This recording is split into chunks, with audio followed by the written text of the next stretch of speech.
Quand la guerre a éclaté, nous étions à l'école. Nous avons tous fui. C'est alors qu'un de nos voisins est venu me dire « Janvier, prends tes frères et sœurs et suis-moi. Ne rentre pas dans la maison, fais vite. Il faut partir parce que les tirs se rapprochent du village. » Nous avons donc pris la route de Goma parce que les tirs se rapprochaient. Moi aussi, j'étais à l'école. Nous avons entendu les tirs et nous avons fui. Là où il y a un chemin qui mène vers le Rwanda, j'ai perdu la trace de mes parents.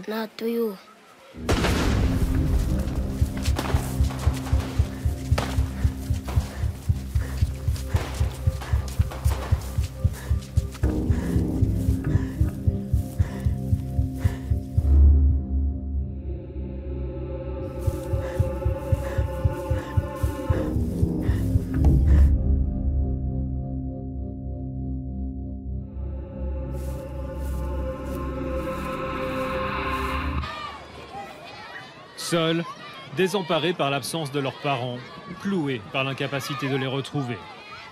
Tel est le sort réservé par la guerre à des milliers d'enfants en République démocratique du Congo.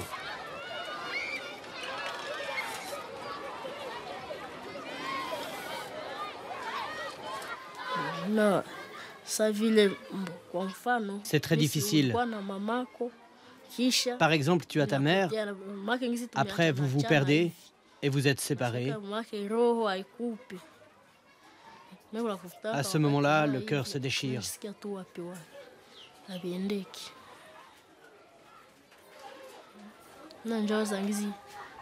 Il arrive des moments où je me sens mal. Ça ne va pas. Je me demande où sont mon père et ma mère.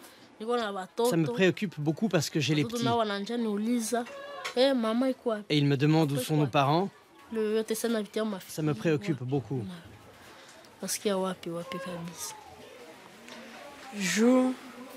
C'est moi qui surveille mes frères et sœurs, qui les console lorsqu'ils pleurent, parce que nous n'avons ni père ni mère. Maintenant, ils se sont habitués à moi.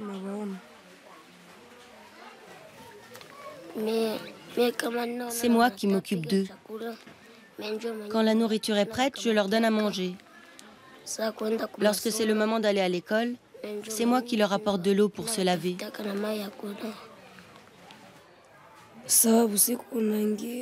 Quand la nuit vient, les enfants manquent de place pour dormir. Ils pleurent beaucoup, je n'arrive pas à les consoler.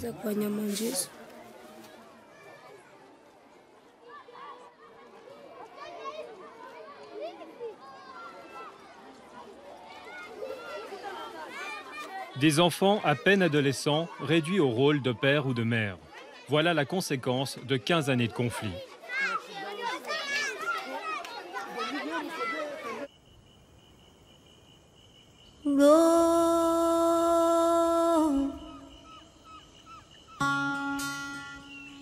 La RDC est le troisième pays le plus vaste d'Afrique. 65 millions d'habitants, a débouché sur l'Atlantique et à sa frontière orientale, le sud et le nord Kivu. C'est la région frontalière des Grands Lacs, au sol riche et convoité.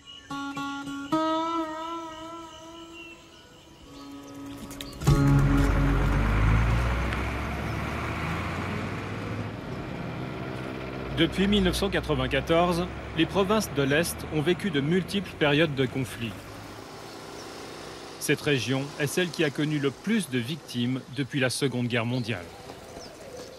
Notre pays, la RDC, c'est le ventre mou de l'Afrique centrale. Parce que nous avons passé, en fait, notre pays a passé des années à s'affaiblir. De la puissance moyenne africaine qu'elle était en 60, c'est devenu un peu comme ce trou noir au centre de l'Afrique où tous les aventuriers peuvent venir s'amuser, piller et partir. Et donc, une des raisons, c'est que malheureusement, c'est un pays très riche, où vous faites 100 km de forêt, vous avez l'or là-bas, vous avez le colombo-tantalite là-bas, la cassiterite, etc. Et ça fait l'affaire des aventuriers et des ventes en guerre et des bandits de grand chemin. Conséquence, c'est toujours cette insécurité, ces tueries, ces assassinats qui se chiffrent à des millions maintenant. Depuis que la guerre a commencé, on dit 5 millions de gens morts directement ou indirectement à cause de la guerre.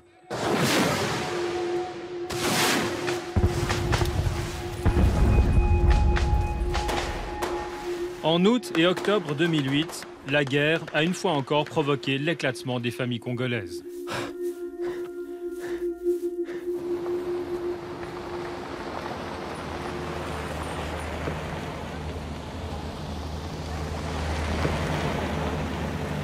Un million et demi de personnes en fuite.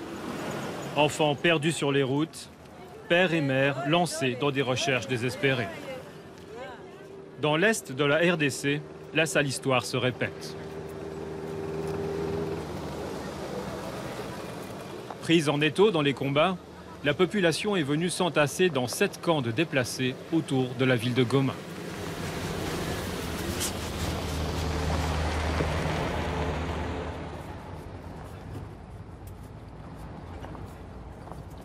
Partout là, tout au long de la route, ce sont les déplacés.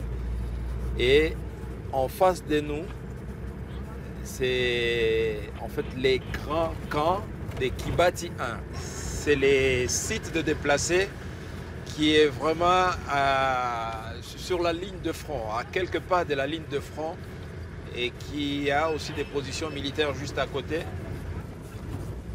Prosper Sebouhivé est un vieux routier du CICR. Il est responsable du programme de rétablissement des liens familiaux à Goma, la capitale du Nord Kivu. Pour le CICR, la RDC est aujourd'hui l'action la plus importante au monde en faveur des enfants non accompagnés.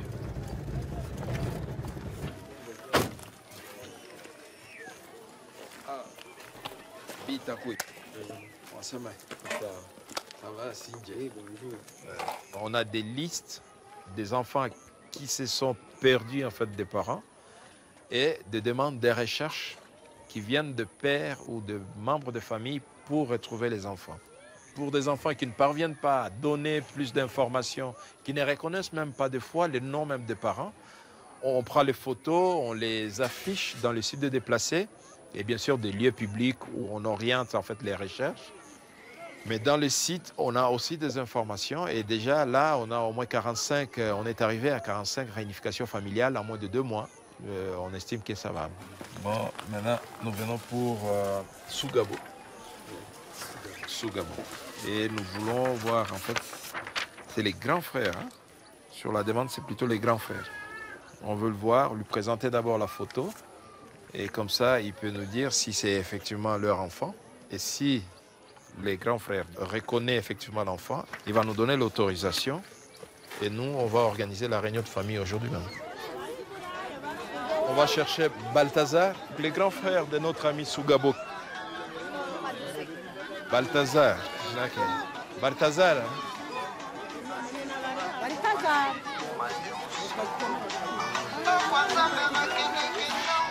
Balthazar ali. Umugabo. Bari. Mudushakire Balthazar. Ah.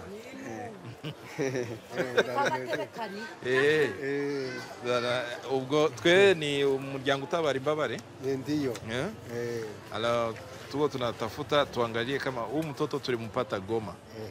Una hii sura inakuambia kitu? Ndio kabisa. Ni huyo kabisa. Ni nani? Nani? Sugabo. Sugabo. Aha, okay.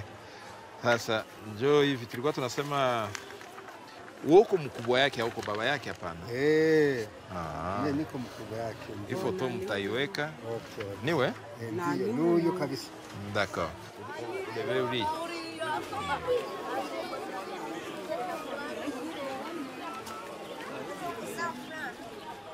Donc là, on prend la photo en fait du grand frère qu'on va présenter à l'enfant. Et comme ça, on le remet encore en confiance pour être sûr qu'effectivement les membres de famille a été retrouvés. Et après, on organise aujourd'hui même la réunification familiale ici. Balthazar n'a plus que quelques heures à attendre avant que Prosper ne lui ramène son petit frère.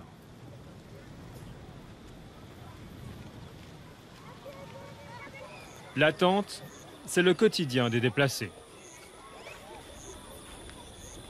Dans les camps, les conditions de vie sont difficiles. Tout le monde ne mange pas à sa faim.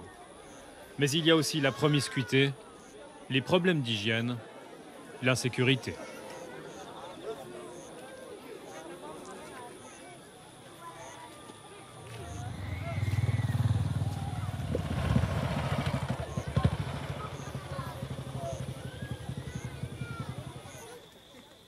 Immaculée vient d'un village du nord, proche de la frontière rwandaise.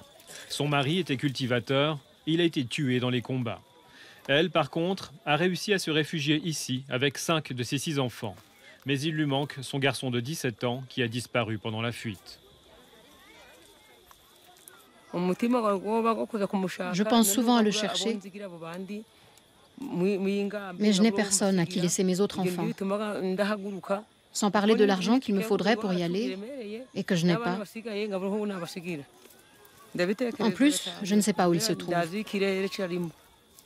Depuis qu'elle a perdu son mari, Immaculée a plus que jamais besoin de son fils aîné. Dans la détresse, il n'y a jamais assez de bras pour aider. Pour la famille, c'est une question de survie. Je vis mal ici avec mes 5 enfants. Et nous avons faim. Si le fils que j'ai perdu était ici, il m'aiderait à les prendre en charge.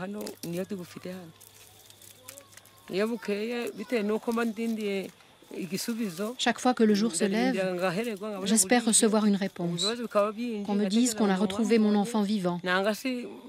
Ou alors qu'il a disparu à jamais. Voilà ce qui hante mes journées.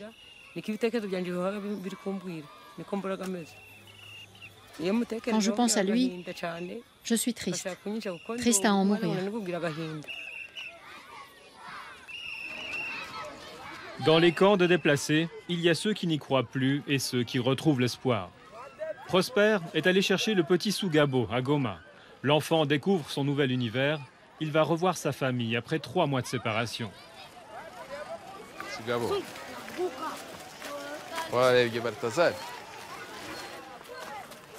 Je me sens enfin utile. Et surtout quand je vois à travers les camps toute cette population qui réclame, qui recherche les enfants. Et quand je ramène au moins un enfant, c'est déjà une vie qui devient du coup soulagée. Et c'est énormément de joie pour moi.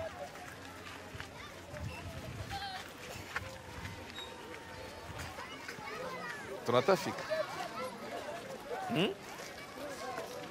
Ndo? Ulishawaona? Eh. Mais l'enfant a vu sa famille et il veut quitter en fait mes bras. Il me dit mais voilà, je vois les miens.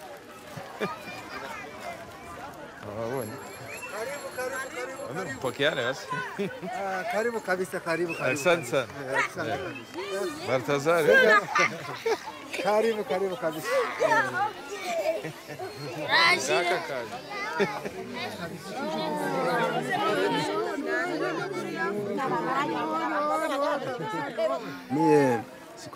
Je n'avais plus d'espoir, car je l'ai cherché à Goma sans succès. Mais par la grâce de Dieu, je viens de le retrouver. En fait, je l'avais presque oublié. J'ai entrepris toutes sortes de démarches, mais ma patience avait atteint ses limites. J'étais désespéré.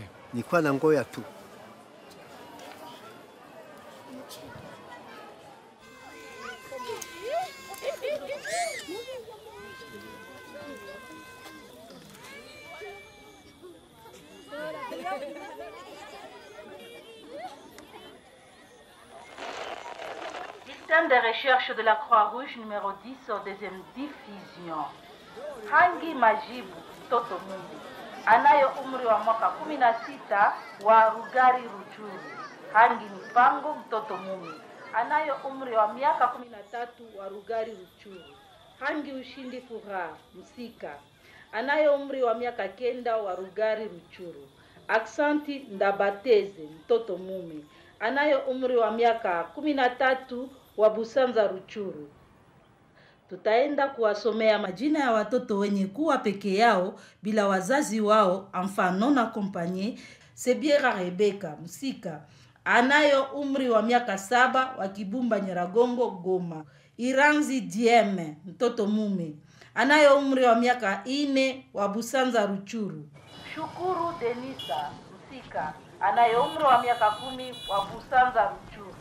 Kaindo Merveille Msika anaye umri wa mwaka 12 wa Kisharu Ruchuru. En Afrique, la radio est un média efficace pour faire circuler l'information. Ceux qui œuvrent aux réunifications familiales l'ont vite compris. Mais dans le chaos, localiser et réunir des familles éclatées tient parfois de la gageure. Pour y parvenir, le CICR s'appuie sur la Croix-Rouge congolaise qui a tissé un vaste réseau de messagerie à travers tout le pays. Ici, la vie n'a de sens qu'à travers la famille. Moi, j'aime beaucoup la famille. Je trouve sans famille, je suis comme quelqu'un qui n'a pas de pied. Et un estropié ne peut pas courir. Je me rappelle mon père qui me disait toi, tellement tu aimes les enfants, tu n'auras pas au monde beaucoup d'enfants. Et effectivement, j'en ai eu 5, dont 4 qui sont à vie et 1 au ciel. Mais ça, c'est sur le plan biologique. Mais avec tous ces enfants qui sont soit dans le centre, soit que je rencontre un peu partout, j'ai l'impression d'avoir mis au monde plus de 1000 enfants.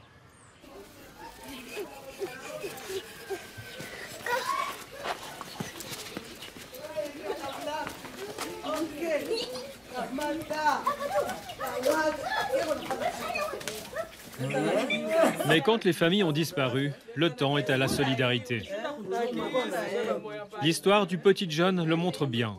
Elle résume aussi la tragédie de l'Est congolais.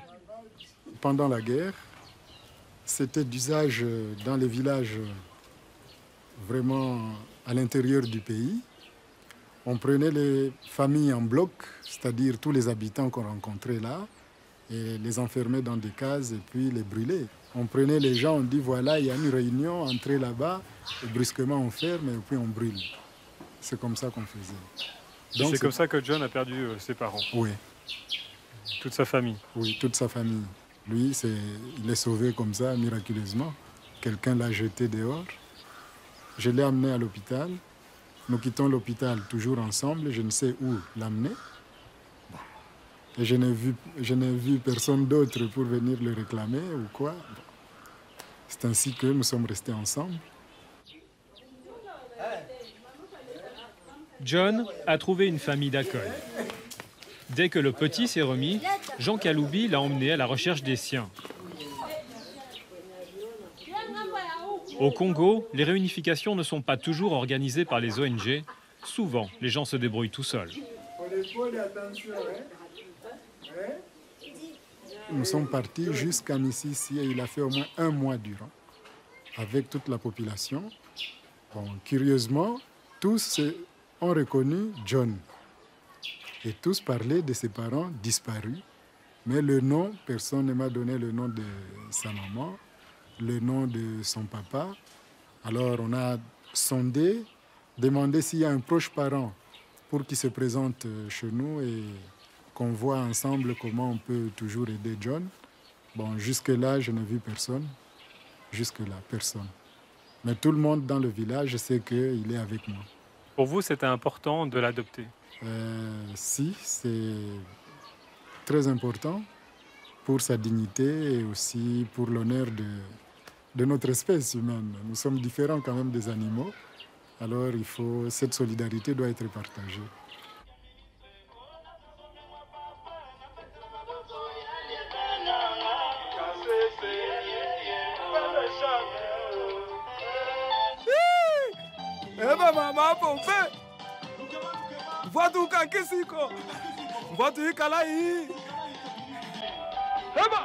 Et pour générer la solidarité, il existe à Bukavu une voix indépendante.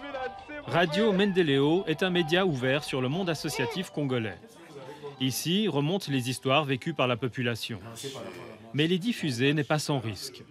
Pressions multiples, fermetures, tentatives d'assassinat. Des journalistes ont même payé de leur vie pour avoir véhiculé les critiques, les injustices vécues dans la région. Mais cela n'empêche pas Kizito Mushizi, le directeur, de porter un regard sans concession sur la réalité du pays. Peut-être que notre drame n'a pas été suffisamment médiatisé. il faut quand même que le monde sache qu'il y a un drame qui se passe. Plus qu'au Darfour. Plus de morts qu'il y a eu au Rwanda. Plus qu'au Burundi. Plus qu'ailleurs où la moindre catastrophe fait crier le monde entier. Je pense tout récemment à la Palestine, à son conflit armé avec Israël. Quand on parle du Congo, c'est un souvenir assez nébuleux, nuageux qui passe dans la tête des gens. Quelque part où on tue les gens. Là. Mais savoir qu'il y a des drames humains prémédités qui se passent sur ces terres-là, le monde entier, le monde n'est pas au courant, suffisamment pas au courant. Mais celui qui va venir plus tôt, c'est... Pourtant, en 2006, les Congolais pensent que les choses vont changer. Joseph Kabila succède à son père à la présidence de la République. Il est élu démocratiquement, en grande partie, grâce aux voix du Kivu. Mais les espoirs sont vite déçus. Nous avons un héritage politique assez bizarre. Plus de 30 ans du règne de Mobutu, ça fait quand même une génération, donc il y a des mentalités qui se sont mises en place. Les mentalités du gain facile, la paresse, mais évidemment du vol, la corruption, l'impunité.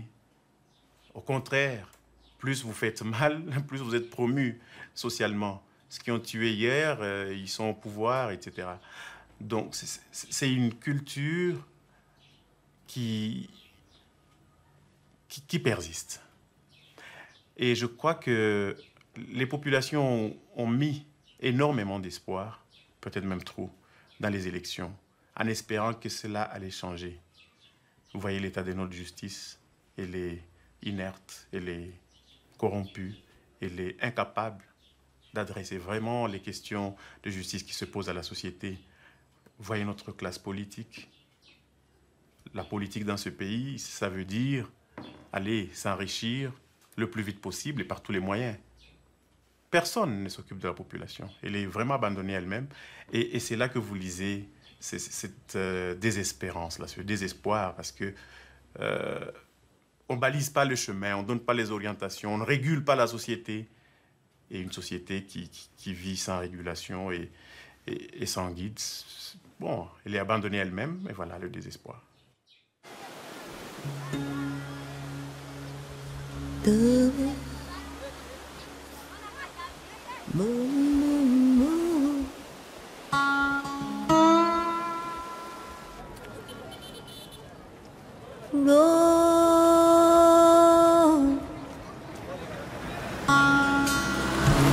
Depuis une vingtaine d'années, les ONG congolaises se développent progressivement. Actives dans la vulgarisation des lois, l'Union chrétienne pour la défense des droits de l'homme a mis sur pied plusieurs programmes d'assistance en faveur des femmes et des personnes âgées. L'organisation est soutenue par Vivere, une ONG suisse basée à Lausanne. À sa tête, un avocat, Sami Mukombozi. Nous sommes là pour la sauvegarde et la promotion des droits de l'homme. Donc nous voulons qu'il y ait un avènement de l'état des droits. Si nous, en tant qu'organisation non gouvernementale, nous commençons à agir, c'est parce que quelque part l'État a défailli à sa mission. Ça, on ne pourrait pas cacher les mots. Notre État, l'État congolais, a quelque part failli à sa mission, surtout à travers le ministère des Affaires sociales. Ces gens-là sont totalement abandonnés.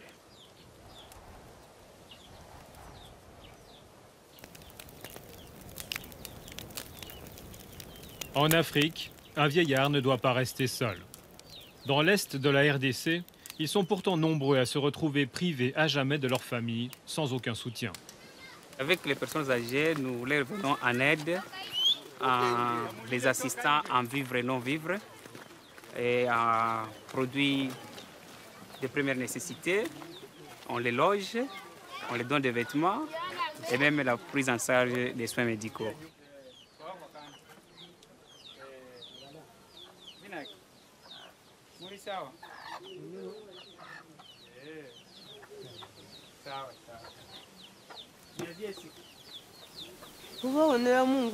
Je prie pour les membres de ma famille en espérant qu'ils prient pour moi. C'est tout ce que je peux faire. Je n'ai pas d'argent. Et peut-être qu'ils n'ont pas survécu. Alors que puis-je faire encore sur cette terre?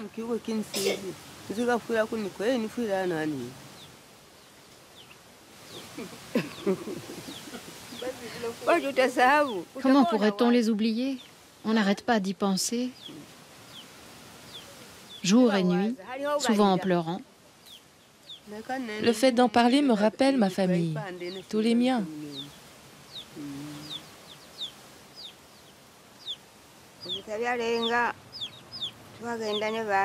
Pendant la guerre, je me suis enfuie avec les enfants dans la forêt. Il y en avait 4 avec moi et ils sont morts. Le père est décédé. La tombe est là-bas. La maison a été détruite. Est-ce que le fait d'être ensemble vous réconforte? Je ne peux pas abandonner ma oiseau. Elle non plus ne peut pas m'abandonner. Nous sommes liés. Si on a besoin de quelque chose, l'une d'entre nous ira chercher de l'aide et les enfants de Dieu viendront nous secourir.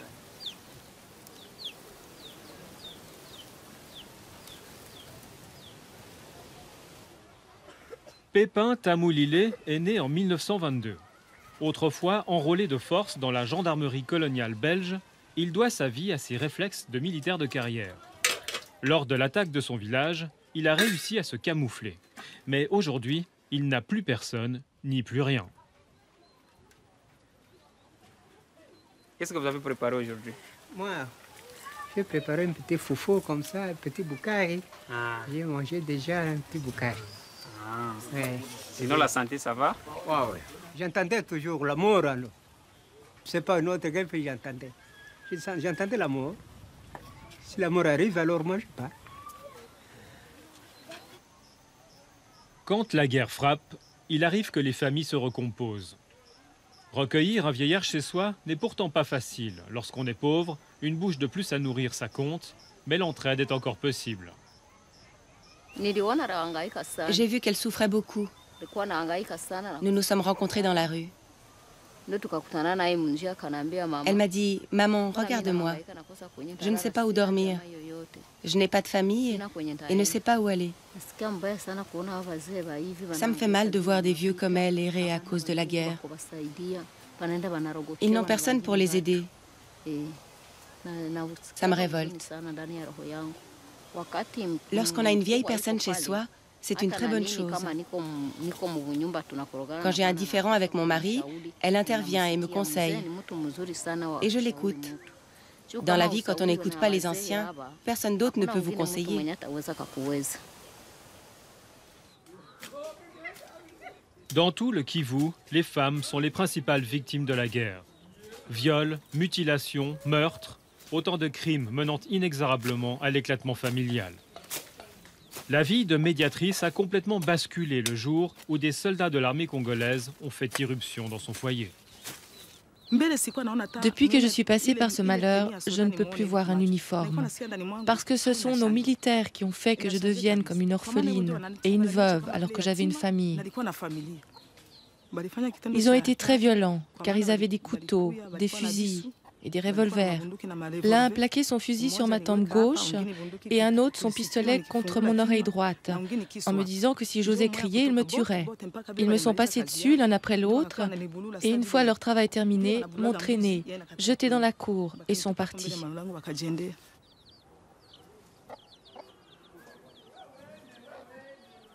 La femme ici a été considérée comme une cible dans la guerre.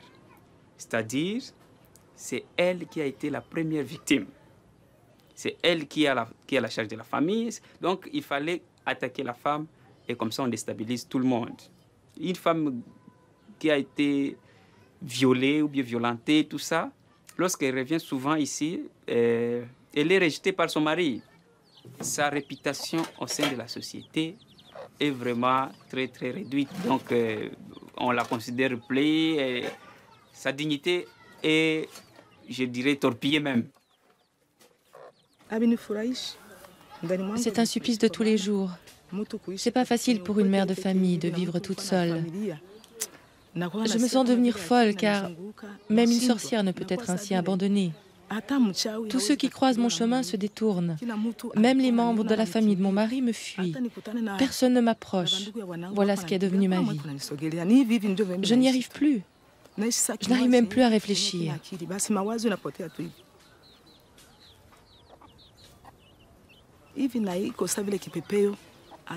Je vis comme un papillon. Mes pensées ne se posent nulle part. Je ne sais pas à qui m'adresser. Je n'ai aucun pouvoir. Je ne sais pas à qui demander de l'aide. Certains ont une famille qui les aide, mais moi je n'ai personne. Je ne sais pas où sont mes enfants. Voilà pourquoi je suis ici. Dans mon cœur, j'ai l'espoir de retrouver mes enfants un jour. Ça me chagrine beaucoup de vivre seule. Mais quelque part, je sens que je finirai tôt ou tard par les retrouver.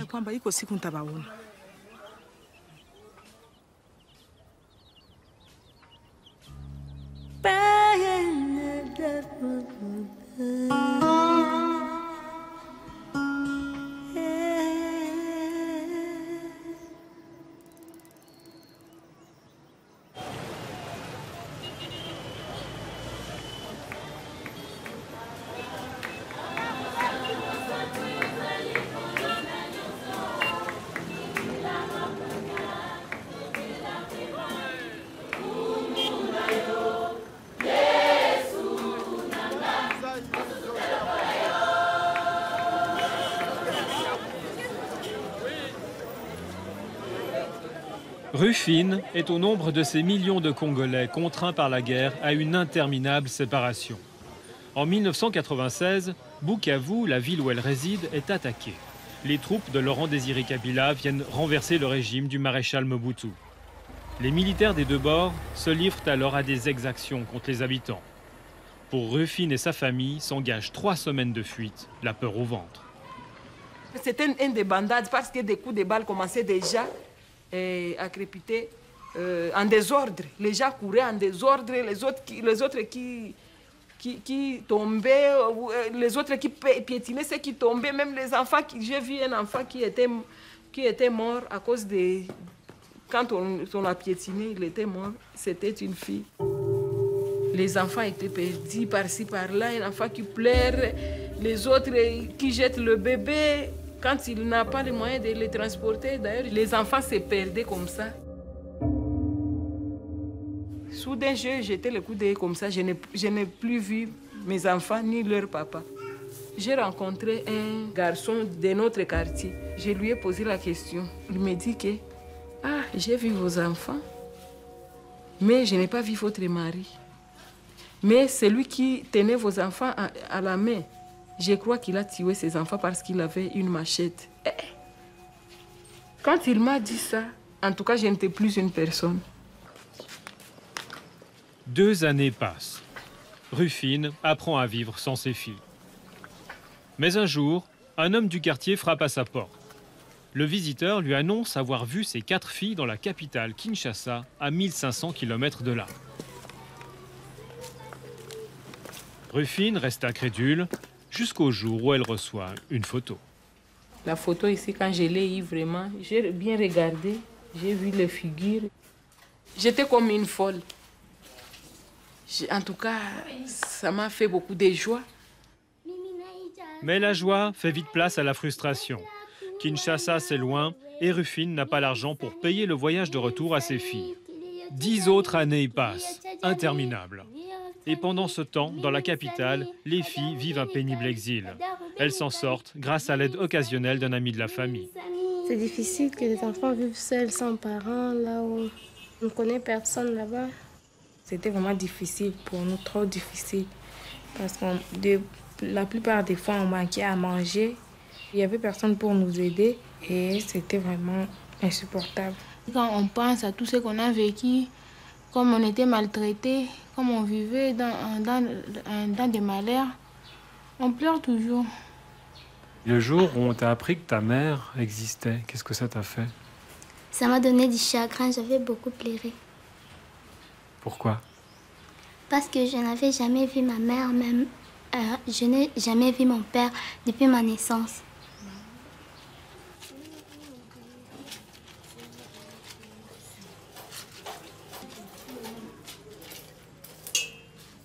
Rufine ne savait pas qu'elle pouvait obtenir l'aide du CICR.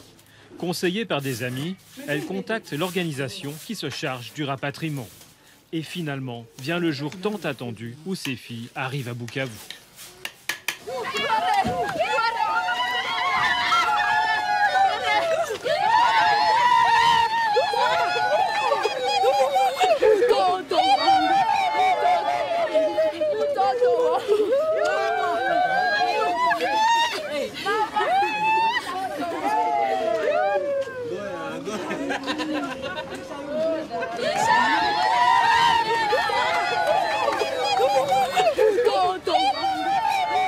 C'était comme si c'était une fête de mariage. On avait préparé, il y avait beaucoup de monde ici, même les voisins étaient ici. Alors on chantait, on jouait comme des folles. Vraiment, c'était une grande joie.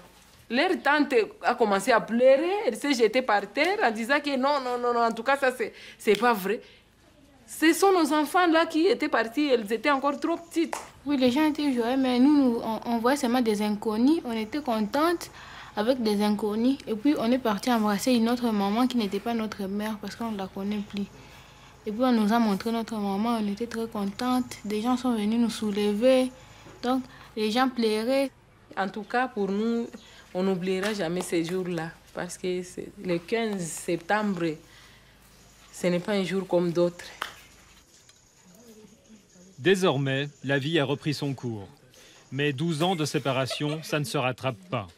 L'éloignement forcé a laissé des traces. Je demande toujours à Dieu s'il peut continuer à m'aider à bien étudier pour un jour être la présidente de ce pays. Un de ces pays, et un jour, je peux me venger contre les gens qui ont amené la guerre dans notre pays. Tu trouves que la vengeance, c'est une bonne chose?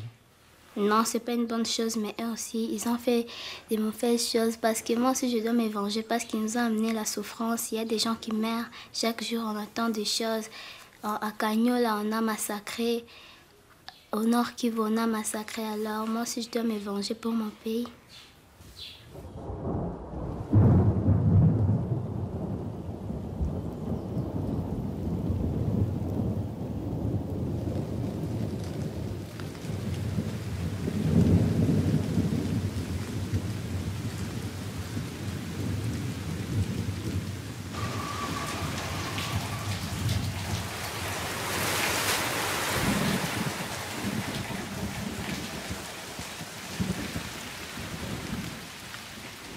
La vengeance, c'est parfois ce qui traverse l'esprit de ceux que l'on appelle les enfants soldats. Daniel était un adolescent qui aimait l'école. Mais un jour, la guerre bouleverse son existence. Sa famille est décimée et il est enrôlé de force par un groupe armé. Ils m'ont pris alors que nous venions de la messe. Ils avaient déjà enlevé plusieurs jeunes de mon village et ils m'ont pris moi aussi. Ensuite, ils m'ont fait porter de lourdes charges. J'ai essayé de m'enfuir plusieurs fois, mais ils me rattrapaient et me ramenaient. Daniel a trouvé refuge chez Don Bosco, une organisation d'entraide catholique réservée aux mineurs. Éducation, assistance aux orphelins, aux enfants de la rue, aux jeunes délinquants, près de 5000 enfants fréquentent ce centre chaque jour. Parmi eux, des enfants soldats que l'on tente de réintégrer dans leur famille. Une tâche qui peut prendre beaucoup de temps, vu le long conditionnement qu'ils ont subi. Il n'y a pas besoin d'être drogué. Le seul fait de porter un uniforme fait de vous un autre homme. Ce qu'ils faisaient était insupportable à voir. Et si on ne faisait pas comme eux, on ne recevait pas d'argent pour vivre.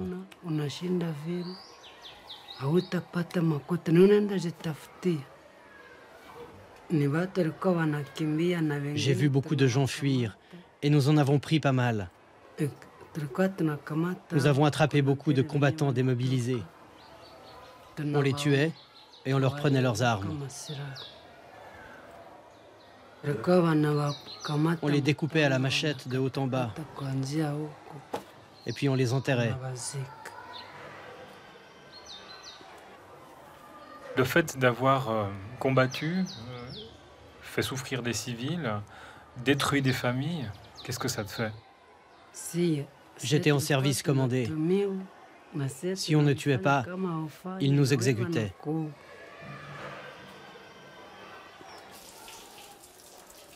Les enfants soldats sont accablés par un très lourd passé.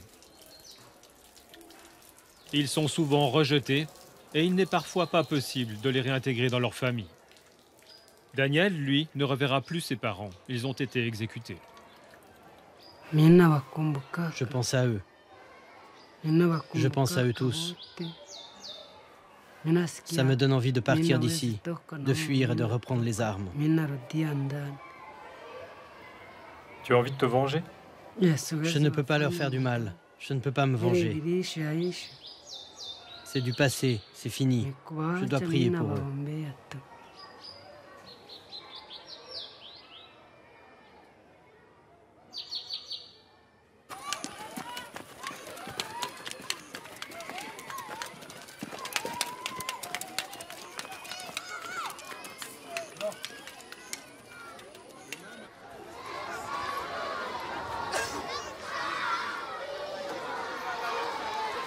Hey, Zawadi, uko tayari? Vitu viko wapi?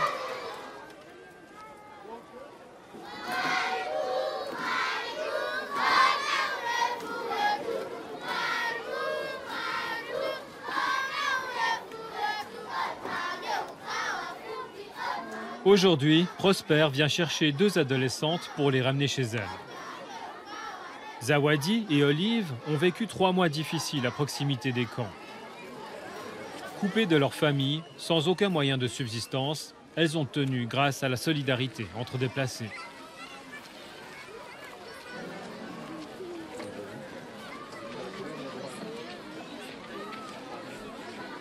Débute alors un voyage auquel elles ne croyaient plus.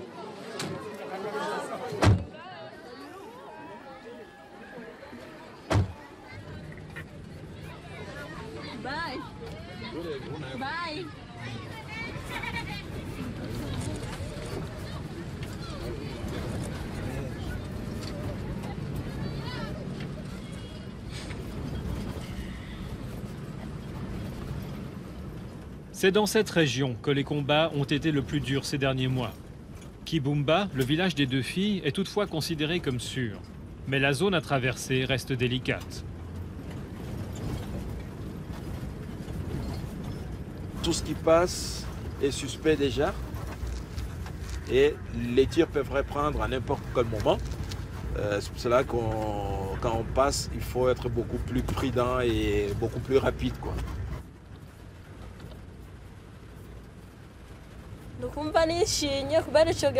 Aujourd'hui, je suis heureuse de reprendre ce chemin.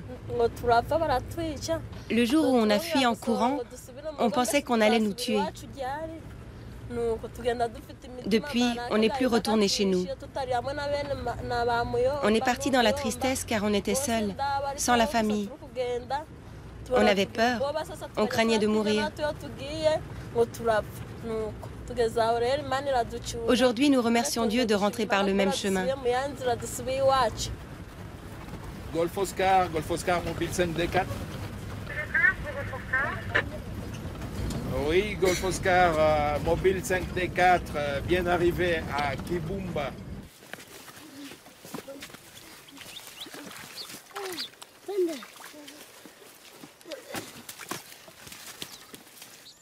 Olive et Zawadi vont bientôt retrouver leur oncle Jimmy. Il est à lui seul toute la famille qu'il leur reste. Il y a encore quelques heures, aucun d'entre eux n'aurait pensé qu'ils se reverraient un jour.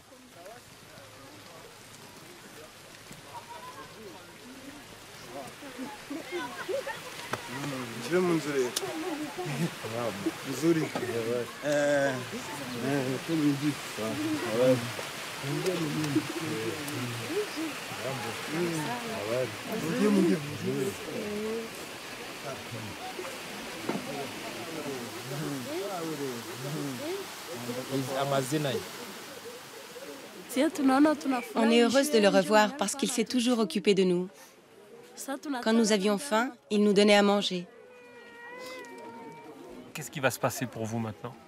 Nous allons nous battre pour essayer de survivre. Nous transporterons des marchandises. Ça nous fera un peu d'argent. Et avec ça, on pourra se nourrir.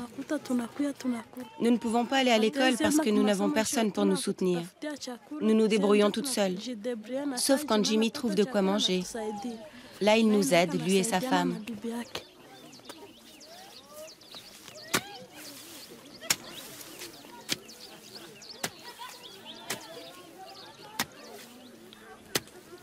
Il y a eu des grands changements.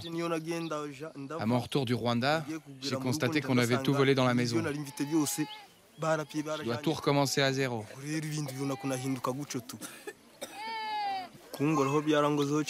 C'est un coup dur, parce que je suis pauvre. Je n'ai jamais été dans l'aisance. J'ai eu beau chercher mes affaires, je n'ai plus rien retrouvé. Alors ça m'a marqué.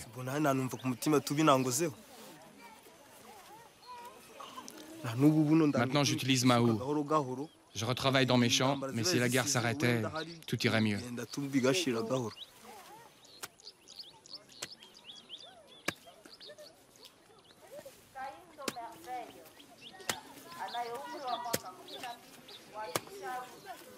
Kambale Messager, mtoto mume anayo umri wa miaka 10 wa Kisharu Ruchuru. Katembo Maleki, mtoto mume anayo umri wa miaka 5 wa Kisharu Ruchuru. Kabuo Plaisir Sika anayo umri wa miaka 12 wa Kiwanja Ruchuru. Shashire Mapenzi anayo umri wa miaka 12 wa Kibumba Goma.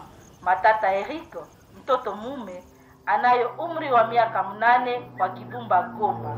Matata Ahon, mtoto mume anayo umri wa miaka 6 wa Kibumba Goma. Matata Dadafa anayo umri wa miaka 4 wa Kibumba Goma. Bembeleza Sikiliza Sika anayo umri wa miaka 11 wa Kibati Nyiragongo Ruchuru. Asifiwe Sika anayo umri wa miaka 9 wa Kibati Nyiragongo Ruchuru.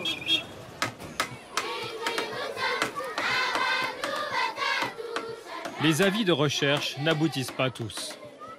Ces enfants jouent, mais les apparences sont trompeuses. Beaucoup sont découragés.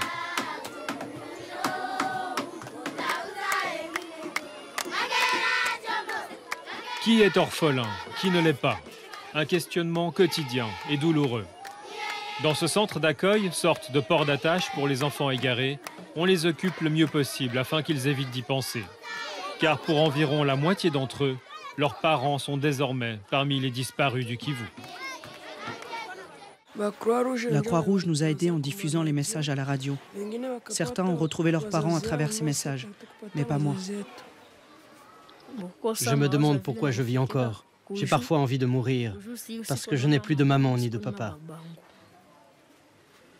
Ce qui me fait le plus mal au cœur, c'est quand des parents viennent récupérer leurs enfants ici et que je ne vois pas les miens. Ça me rend vraiment triste. Qu'est-ce qui a changé au fond de toi, le janvier d'avant et le janvier de maintenant? Qu'est-ce qui a vraiment changé au fond de ton cœur?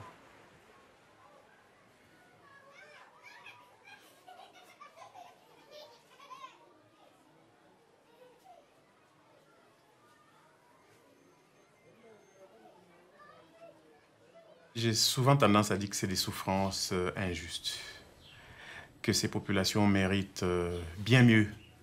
En tout cas, les civils ont payé le lourd tribut de toutes les opérations militaires qu'il y a eu. Les criminels sont nombreux dans ce pays et ils circulent librement, des petits comme des grands. Vous êtes désespéré? Je pense que je cède de temps en temps à ce sentiment-là. Je dis, qu'est-ce qu'on peut encore faire? Les cris sont énormes dans tous les sens, mais l'action ne suit pas. Et je crois que moi-même, de temps en temps, je me dis, j'en ai marre.